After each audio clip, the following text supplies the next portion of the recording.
I'm Kris Hagan. For those who don't know, I've been a language coach for many years. In my career, I've taught a wide variety of people, from famous singers and radio presenters to doctors, uni students, and yes, even desperate housewives trying to find an English lover.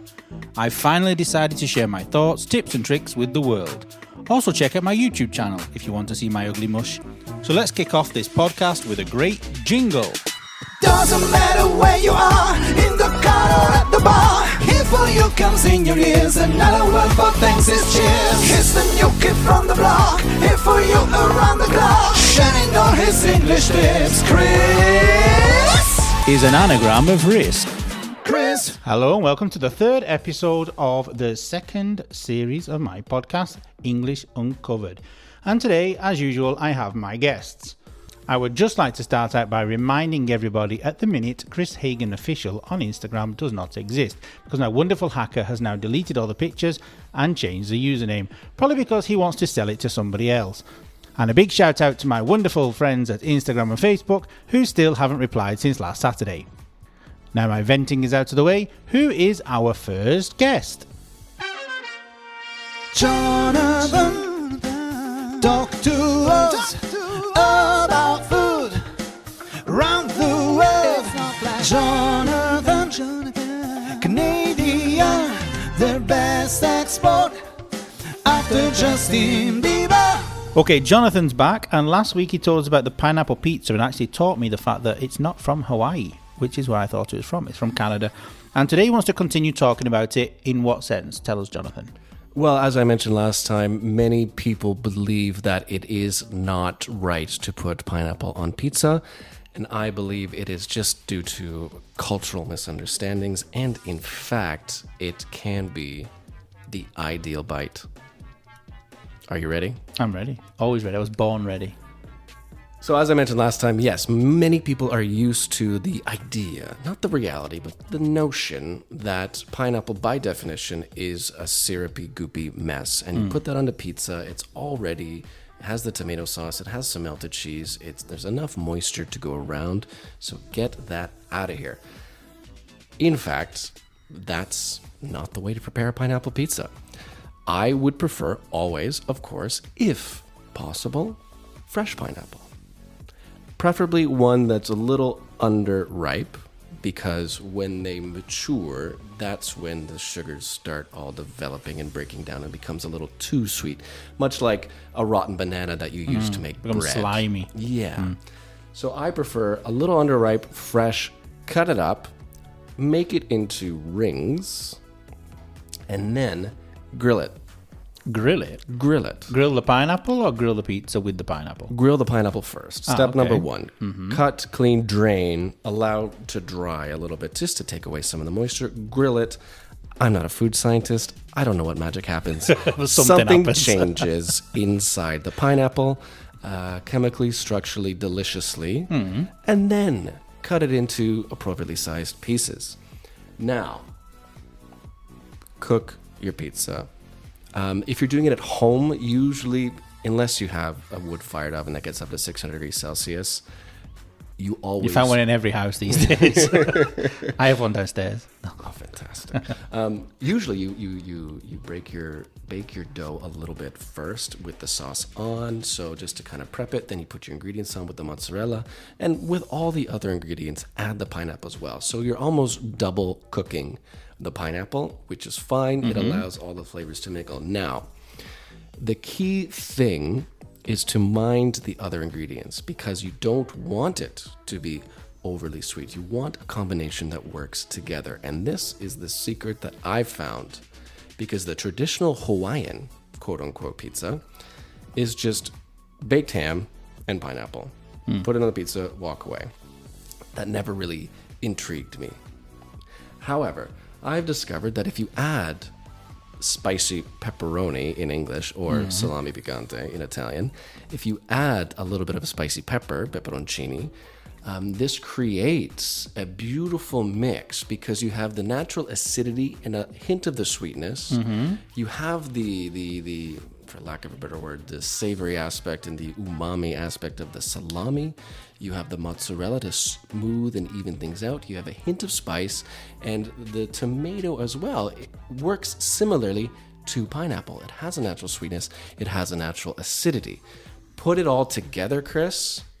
Take a bite.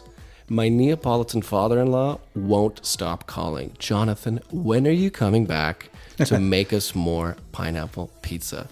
Absolutely fantastic. So he enjoyed it then? He loved it. He absolutely loved it. Just wonderful. Just wonderful. He's a big fan of spicy things. He's a big fan of strong flavors. So gustoso was the word of the day. That's tasty, I believe, in Italian. So just wonderful. He just when an old Neapolitan guy just says gustoso, gustoso, gustoso. It must be good. That must be good. It must be good. So I won him over on that. I actually feel quite proud of myself. So that is my argument. You have the salty, the sweet, the acid, the heat. It's perfect. The perfect bite. Oh, we have to try it. And it's easy, so easy. The teenagers outside of Penitanguscene working in a gas station pizzeria can figure it out. Surely someone in this country can too. Yeah. I want to go there now. But is it what is it? A little village with this? So Penitanguscene is about 8,000 people, but this gas station is between. So it's literally in the middle of nowhere. And people go there for the pineapple pizza. Yes. Well, they go there for the pizza, and pineapple is one of the options. That's a reason to go to Canada because Indeed. many people I know say they never want to go to Canada. But if we say that you can try the best pineapple pizza, maybe that's right. Either go there, which is a short 2-hour drive from the airport. But you have to fly there first, or we can come to your house and you can make it for us. Perfect. I'm going to go to the gas station. Who are we kidding? All right, thank you very much. And now I'm very, very hungry. I'll see you next week. And now we're hungry. Thank you. Now this week, one of my students asked me the question, what is the difference between the British Isles, Great Britain, and the United Kingdom? So, here you go. Great Britain is basically Scotland, England, and Wales. Okay, including the little islands like the Isle of Man, the Shetland Islands, and the Isle of Wight at the bottom. Whereas the United Kingdom includes also Northern Ireland. So Great Britain is like the base. To make it into the United Kingdom, we add Northern Ireland. And then the British Isles also includes the Republic of Ireland. Okay? So, Great Britain, Scotland, England, Wales and the islands. United Kingdom includes Northern Ireland. And the British Isles includes the Republic of Ireland. There you go. Now, who's next? She's from Australia. Koala. Or is it maybe South Africa? She doesn't know either, but one thing's for sure. She makes business English sexy. Like a kangaroo. It's Kelly Lawrence. Guess who's back? It's Kelly. And what are you going to tell us about today? All right, I'm going to tell you about conference calls online because we do many of them in this period. In fact, it's something that we're doing a lot recently. So I wanted to go over a bit of vocabulary that we use when we talk about doing conference calls online. So the first one I want to talk about is when you've lost connection with somebody. Maybe you've got really bad connection and it keeps dropping out. So you're going to use the term dropping out. You can say, look, I'm sorry, my internet is dropping out.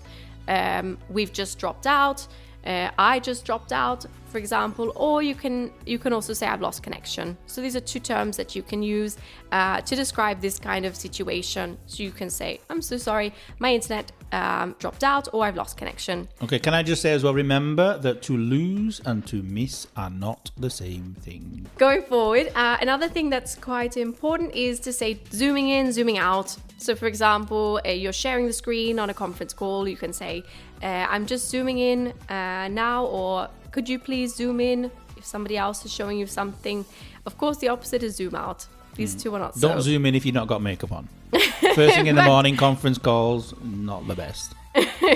Zoom out as much as possible, please. Exactly. And Kris, do you have any other questions or anything to add to do with conference vocabulary? Yeah, vocabulary, I don't know, maybe you can tell us about the fact that when you do conference calls and you have so many people, how do you find it easy? What is the best way to get everybody to interact with you instead of just people being left out? Yes, good question. It's really hard to get people engaged because, of course, some people don't want to be there. And you can see they turn off their video, they turn off their mic, and who knows where they are. So in order to avoid that, maybe you can make a little policy to say, come on everyone, let's keep our videos on. Also try to use a platform that has a few different features. For example, they show the names of the people in the call. So you can remember the names, because if there's many people, it's impossible to remember all the names as well. Exactly. So for that reason, also it could be a good idea to point out, to call people to speak. For example, you can say, hey, you, Sandra, can you speak next? Hey, you! Wait, you're from the Bronx? Well, maybe not exactly in those terms. For a couple of weeks, you can use those terms, okay? The beginning, maybe not the best idea. Exactly. Hi, I'm Kelly. Hey, you, can you speak? And then another thing I would recommend is another bit of vocabulary. Well, pronunciation. It's not a meek, it's a mic. So don't call it a mic. It's a mic. And learn how to mute and unmute your microphone, because this is also a common thing. If you can, use a program where you can actually mute and unmute the people, because very often you mute somebody because they've got all this background noise and then they don't know how to unmute themselves. You hear children screaming, people exercising, people answering the door, taking in the online shopping. Yeah. Exactly. And hopefully no one walking out of the shower. The other day I had somebody, the twin sister, coming out of the room behind naked because she'd had a shower and she didn't know she was in a lesson. And it was quite freaky because it's an identical twin. So basically I saw my student naked and my student clothed at the same time. Very weird. In fact, so I think this one's an international tip. Don't face your camera towards the bathroom when you have a twin that's showering. And have you got any examples of embarrassing things that have happened to you? I know you have, because you told me, with a student during an online conference call. Yes. So a bit of advice for people when they're using conference calls, what not to do. A little bit of advice is make sure that you know which is the public chat that involves everybody and which one is the private one. So if you want to, I don't know, send a message giving your number and trying to hit on... Or a porn video. Or a porn video to somebody. Don't put it in the chat to everyone. In fact, this happened, unfortunately, in a very awkward lesson.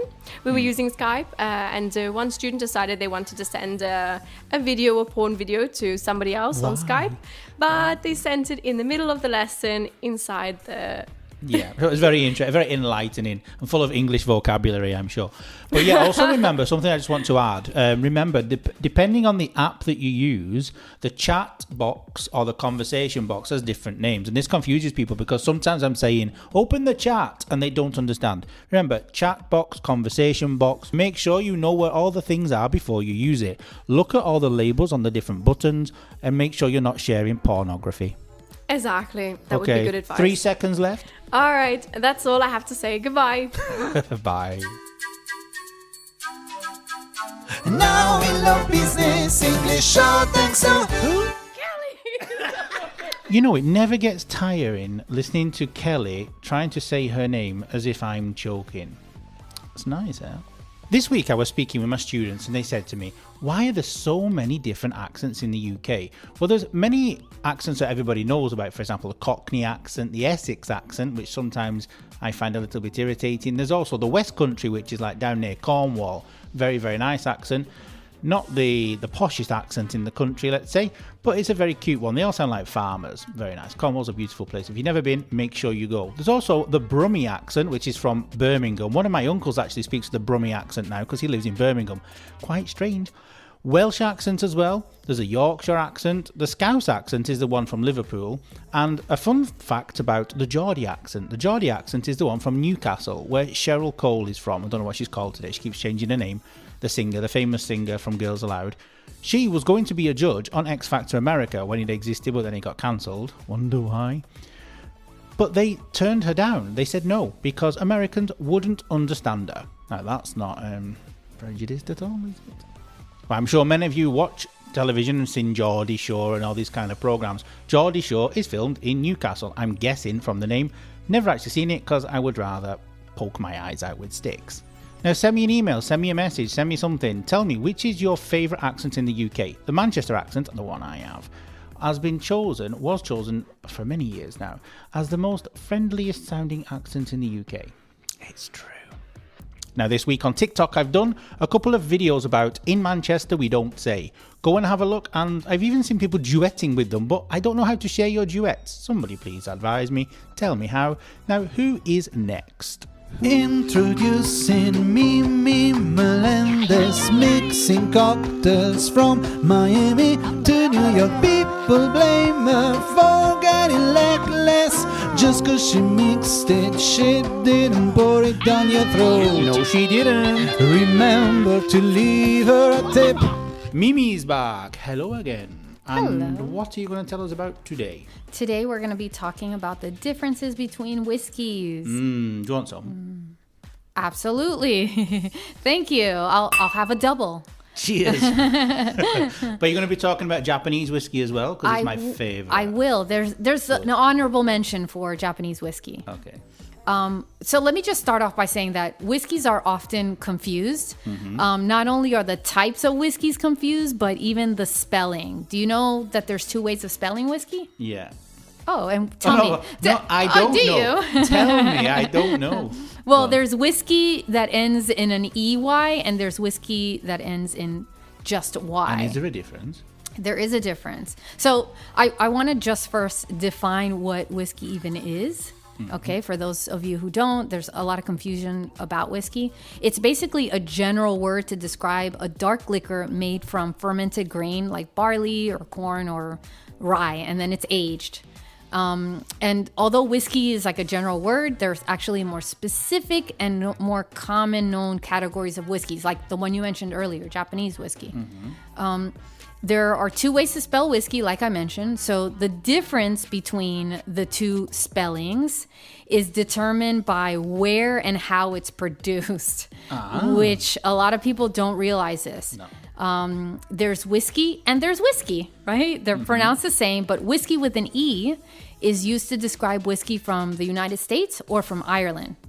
Then traditionally without the E, so WHISKY, is from Scotland or Canada. But like I mentioned, in more recent times, as Japanese whiskeys make their mark in the industry, we've seen these identified also without the E. But whiskey in Japanese will be written in Japanese anyway, so the spelling will be different. That's right. So it really doesn't matter, right? Anyway, the good thing is, though, that it suggests that it's superior quality. So with the E is superior quality or without? So without the E is usually, I don't want to use that too much, but just to insult it's I know. It suggests, send us some free whiskey, we'll promote you all. It's fine. Suggests that it may be a little better.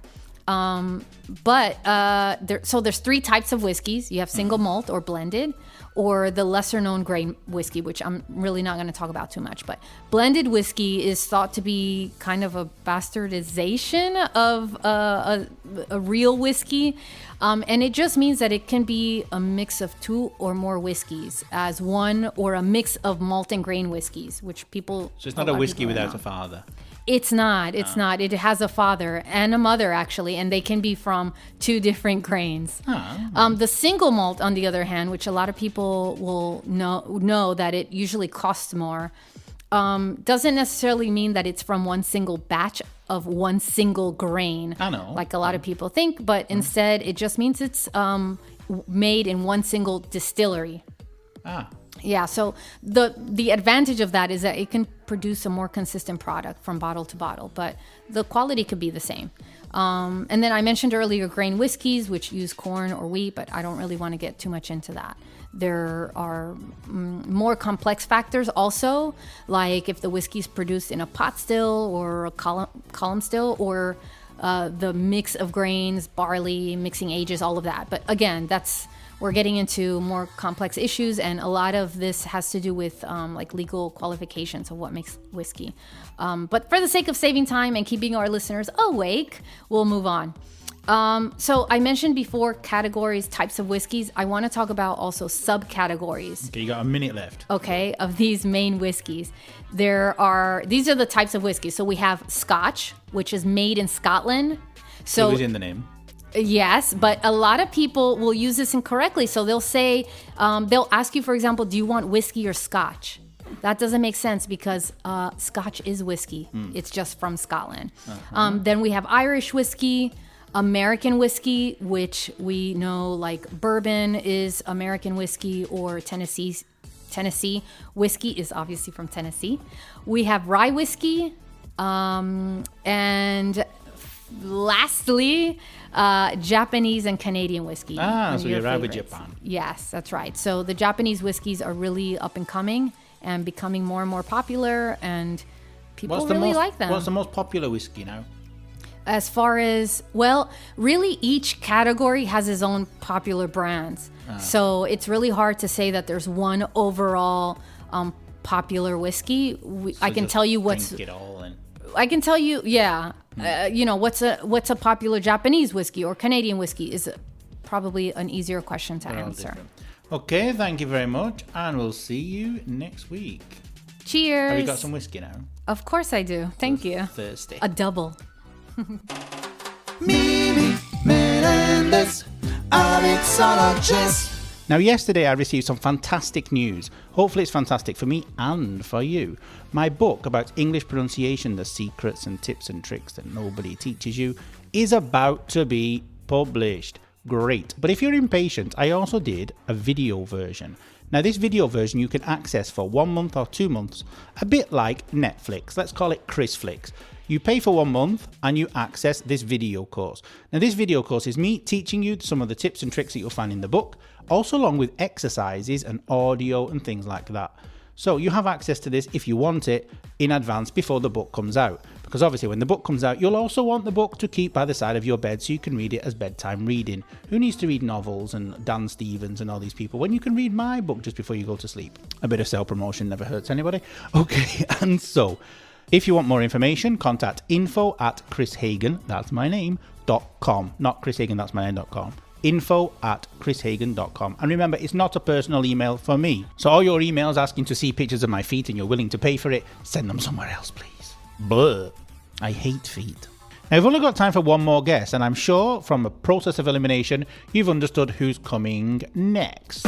Now it's time for Laura, sick to you by your Skype. She's at home in Nashville, couldn't find a flight. Laura likes to listen to the radio, but when it comes to music, she prefers it live. Laura, give for Laura, give for Laura, give for Laura, give for Laura, give for Laura, give for Laura, give for Laura. Laura, give for Laura, give for Laura, give for Laura, give for. I can't stop dancing around the studio while that theme tune is on. Hello, Laura. Welcome back. Hello again. Thank you. I so much enjoy our chats. It is nice to talk to you too. How are you? I am well, thanks. How are you doing? Not too bad. Could do with an Instagram account, but Right. how are things where you are? Things in Nashville are interesting. Those of us who are being cautious are still a little locked down, but with the vaccines rolling out, I'm hoping that we can get things back to normal a little bit, and maybe I can come over and meet you for a frico soon. Frico. I'll start putting the spuds on now. Excellent. Go and get your vaccine. So what are you going to talk about today? What are you going to tell us about today, I Laura? wanted to talk today about the spirituality of music. Ah, interesting. Do you feel like music is or can be a spiritual experience? Yeah, I think so. Why not? Of course. Have you ever experienced a spiritual shift related to music? I don't know how much you would call it a spiritual shift, what I'm talking about now, but maybe when I listen to some like Japanese, like wind chimey bells music, you know, the things that monks play. Oh, yes. This kind of sends me to another dimension. Can you describe it? Were you alone or in a group? Oh, when I do something like that, I have to be alone because I can't show people that I'm not working. Right. Yeah, temporarily, I feel like I'm not there. I feel like I'm like an out-of-body experience. So yeah, it must be something spiritual then. William Pearson Merrill was an American Presbyterian clergyman, pacifist, and hymn writer during the first half of the last century. He said, "There is nothing in the world so much like prayer as music is." And I agree 100%. What is the most memorable concert you've ever attended?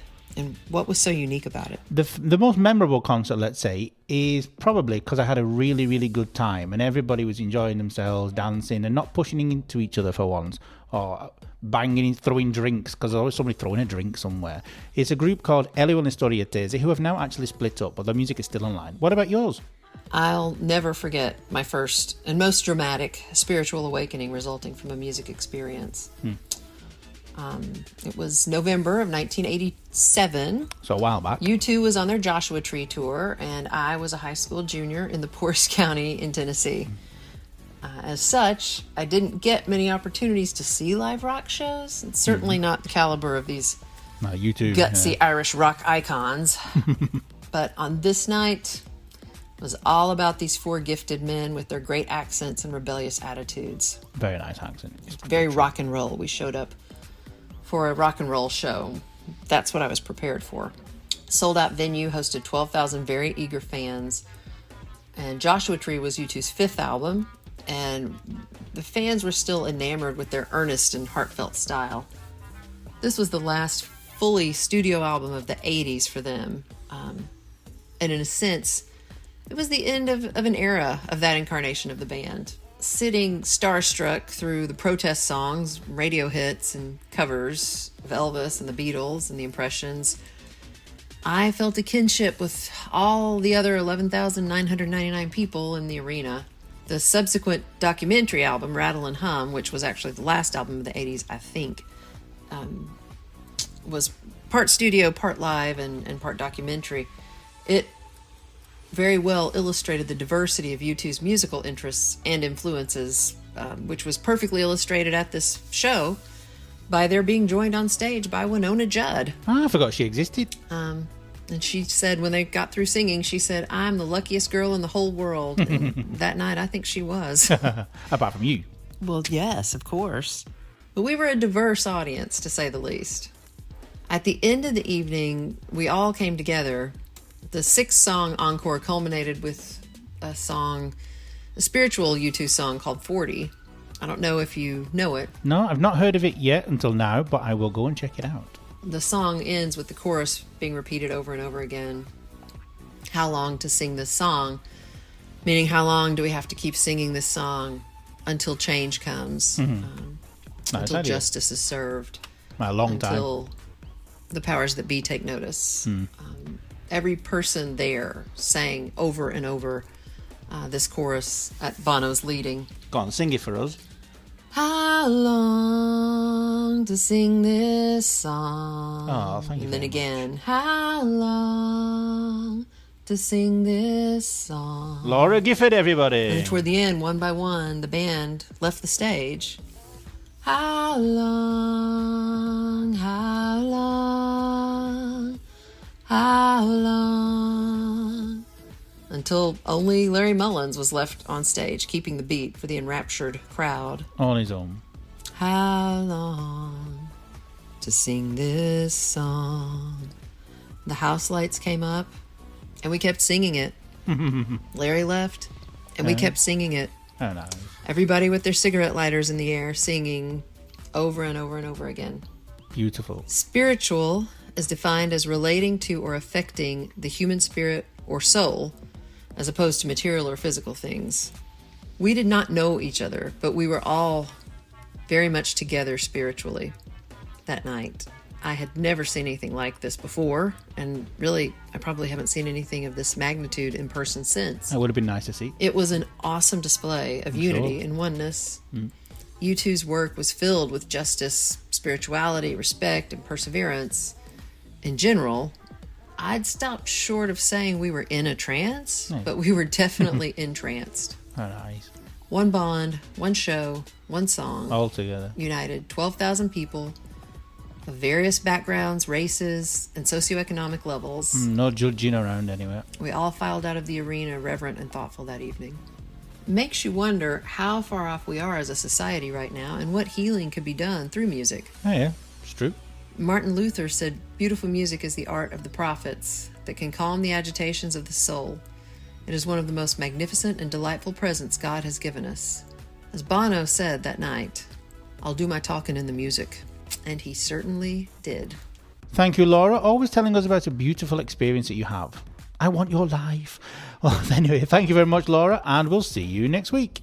Now we know something more about music. Thank you, Laura.